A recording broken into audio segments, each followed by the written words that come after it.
안녕하세요, 올란노입니다. 유튜브에서 한 번쯤 이런 난잡한 그림 보시고 갸우뚱하셨던 분들이라면 잘 오셨습니다. 오늘은 첫 영상인 만큼 수많은 매매법들 중 선긋기, 특히 국내 유튜버들이 가장 요긴하게 사용하는 방식에 대해 이야기해보려고 합니다. 이제 보통 이런 방식은요, 여러 개의 캔들 사이에서 뭔가 그럴듯한 패턴이 관측되는 것 같으면 그 캔들의 끝부분을 연장해서 직선 혹은 사선으로 접선을 긋습니다. 그리고 미래의 캔들이 이 선에 닿으면 지지 혹은 저항이 발생할 가능성이 높다라고 말하죠. 이제 저도 이런 분석법을 아예 활용하지 않는 건 아닌데요. 그런데도 여러분이 몇 초만 투자해주시면 간단한 실험을 하나 보여드리려고 해요. 자, 지금 보시는 차트 바이낸스 거래소의 태도 대비 비트코인 현물 차트죠. 영상 찍는 27일 기준으로 약 109K 부근에 거래되고 있는 모습인데요. 우선 이 캔들들을 전부 가려보겠습니다. 그 다음에는 이 빈 화면 위에 제가 예술가적 감성을 담아 선을 몇 개 그어보겠습니다. 지금 감기에 걸려서 컨디션이 핫하치기 때문에 아래 직선 2개, 유튜브 잘 됐으면 좋겠는 마음을 담아 위 방향 직선 2개, 그리고 마지막 2개는 빨간색으로 색깔도 바꿔줄게요. 자, 마지막으로 이제 가려뒀던 실제 캔들들을 다시 터봤습니다. 어떠신가요? 워낙 아무 생각 없이 그었기 때문에 약간 오차는 있겠지만 제가 지금 어떤 의도로 이 실험을 보여드렸는지 길게 설명드리지 않아도 아마 직감적으로 느끼셨을 겁니다. 이게 그 유튜브에서 흔히 보던 지지와 저항 분석이랑 별반 다를 게 없어 보이지 않나요?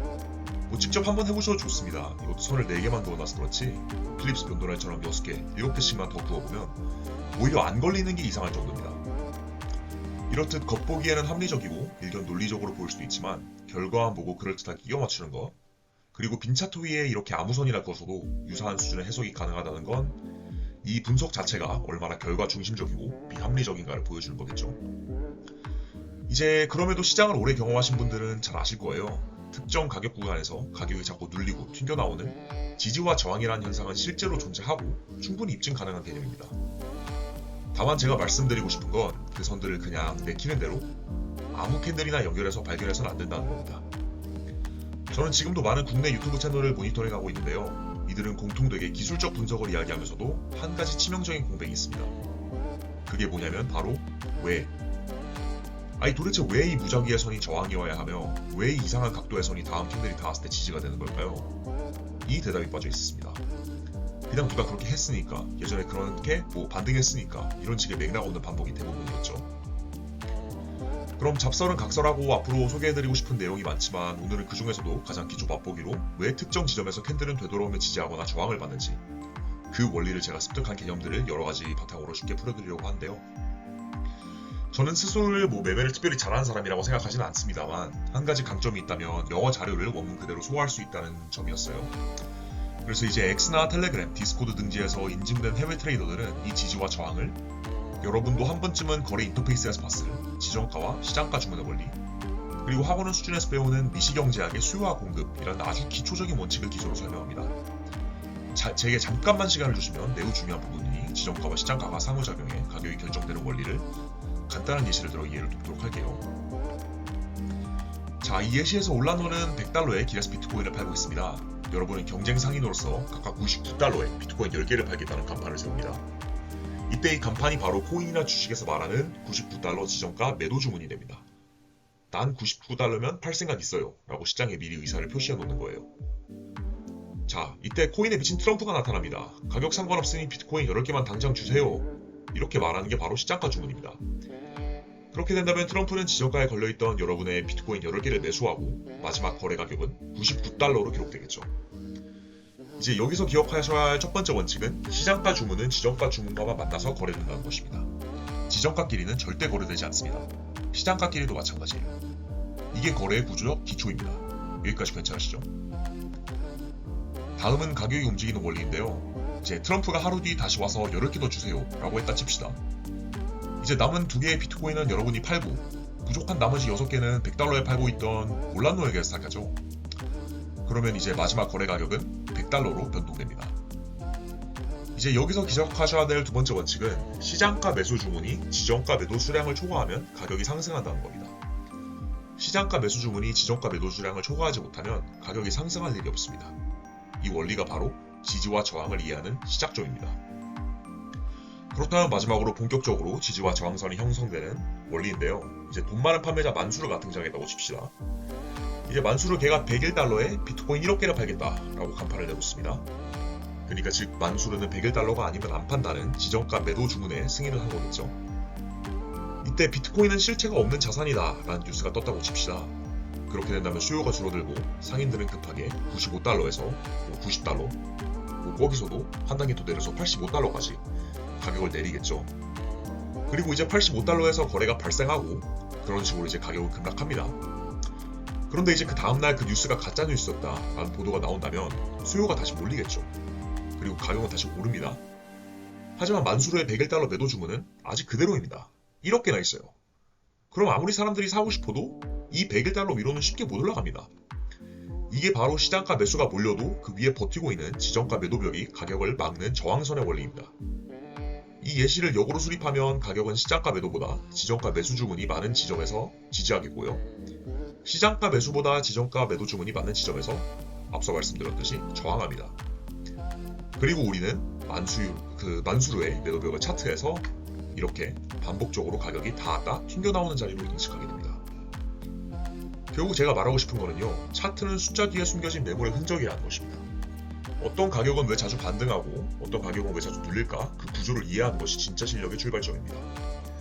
그래서 가격의 저항선을 통해 매물의 벽이 존재할 수 있다는 가능성을 인지하고 앞으로 소개해드릴 다양한 지표를 통해 이를 확인한다면 예를 들어 100.99달러에서 숏포지션을 잡는 식의 예측 가능한 매매 전략이 만들어지는 거겠죠.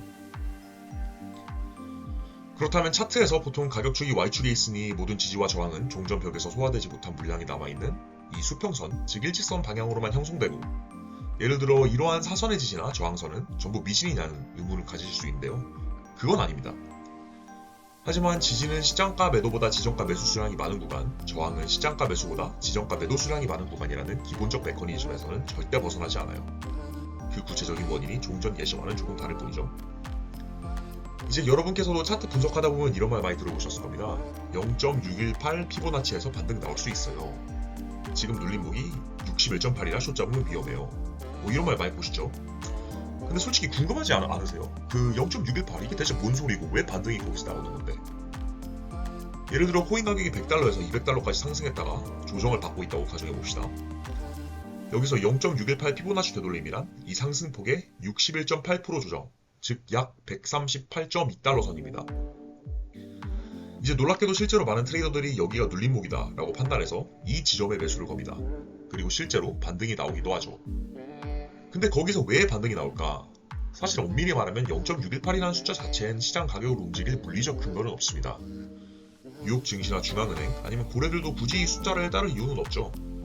그런데도 왜 많은 트레이더들이 이걸 믿고 매수 매도벽을 그 지점에 걸까요? 정답은 0.618에 반등할 수 있다고 많은 사람들이 충분히 믿고 있고 실제로 그 지점에 지정가 매수벽을 걸면 시장가 매도보다 지정가 매수 수량이 초과할 가능성이 높기 때문에 실제로 반등이 발생하는 겁니다. 그리고 다른 사람들은 그걸 보고 역시 0.618은 진리다 하며 다음에 또 따라하죠. 이런 식으로 의미 없는 숫자가 점점 의미를 갖게 되는 구조, 이런 것을 자기 충족적 예언이라고 부릅니다. 그래서 핵심은 이겁니다. 이 0.618 자체가 중요한 게 아니라 그걸 믿고 지정가 매수벽을 거는 사람들이 많기 때문에 중요한 겁니다. 뭐 피보나치, RSI, 이평선, 볼린저 밴드 다 마찬가지예요. 이제 그 숫자 그 자체보다 사람들이 거기서 매도 매수벽을 어떻게 걸었는지 정확하게 있는 게 진짜 실력입니다. 그래서 지금 이 2024년 초부터 미국 대선 직전까지 일봉 차트에서 꾸준히 이어져온 사선 지지선 혹은 저항선 역시 마찬가지입니다. 한 번쯤은 보신 적 있으실 거고 이 추세선을 이용해서 큰 수익 내신 분들도 있을 겁니다. 이 추세선 위에 닿으면 이렇게 반등하고 밑으로 내려가면 급락하고 이걸 보는 사람들은 야, 이 선이 진짜 지지선이구나 라고 생각합니다. 그리고 실제 지지선과 저항선도 맞죠. 근데 이 선이 진짜 무슨 마법의 선이라서 반등을 줄까요? 이제 그건 아닙니다. 하나의 합리적인 이론은 이렇습니다. 처음에 이 선은 그냥 우연히 만들어진 겁니다. 시장 참여자 누구도 이 선을 만들자고 한 건 아니에요. 다만 일정한 각도로 비슷한 가격 구간에서 가격이 자주 반응했을 뿐이죠. 근데 이걸 보고 수많은 사람들이 여기서 반등 나올 수 있겠다라고 생각하고 실제로 어마어마한 매수벽을 지지선 부근에 걸었더니 이제 시장가 매도보다 지정가 매수 수량이 초과했기 때문에 진짜로 반등이 나옵니다. 그럼 또 다른 사람들은 아 역시 여긴 지지선이었어 하고 따라 붙고 결국 그 선은 같은 원리로 계속 유지됩니다. 이게 바로 또 하나의 자기 충족적 예언인데요. 피보나치 0.618이 그렇듯 이런 사선 추세선도 실제로는 아무 힘이 없어도 수많은 사람들이 신뢰하고 행동하게 되면 그 자체로 지지력이나 저항력이 생겨버리는 것입니다. 결국에 누가 정한 것도 아니고 그냥 우연히 형성된 박스였는데 이게 자꾸 지켜지니까 사람들이 믿고 상단엔 매도벽, 하단엔 매수벽을 거는 구조가 굳어집니다. 그렇다면 이 가격대는 의미를 부여받은 구간이 되고 그 믿음은 다시 행동을 낳고 행동은 실제 결과를 낳아버립니다. 결론적으로 차트에 그어진 선들 정말 무슨 신의 암호처럼 느껴질 때가 있죠. 여기서 피보나치가 과학이냐 미신이냐 이런 것들은 중요한 게 아닙니다. 결국에 가격 정체 그리고 이후의 잠재적 반등은 시장가보다 지정가 수량이 많은 구간에서 발생하는 것이다. 이거 하나만 이해하면 차트를 보는 눈이 바뀌고 전략이 달라집니다. 우리가 뛰어드는 건 그런 전쟁터라는 걸 이해하셨으면 좋겠습니다. 마지막으로 기존 전략에 대해 무작정 비판만 하고 끝나면 그건 반쯤만 유익한 채널이겠죠. 그래서 이 채널은 단순한 비판을 넘어서 그러면 어떻게 해야 되냐에 대한 대안과 프레임까지 함께 제시합니다. 그래서 다음 영상에서는 X에서 실전 매매를 인정하며 활동 중인 신뢰도 있는 해외 데이 트레이더들이 실제로 사용하는 검증된 하나의 매매 프레임워크를 소개해드릴 예정입니다. 여러분의 차트 해석과 포지션 진입 기준이 달라질 수 있는 내용이니 구독, 좋아요, 알림 설정까지 꼭 부탁드리고요. 다음 영상에서 진짜 실전에서 써먹을 수 있는 프레임으로 다시 만나겠습니다. 여러분 시청해주셔서 감사합니다.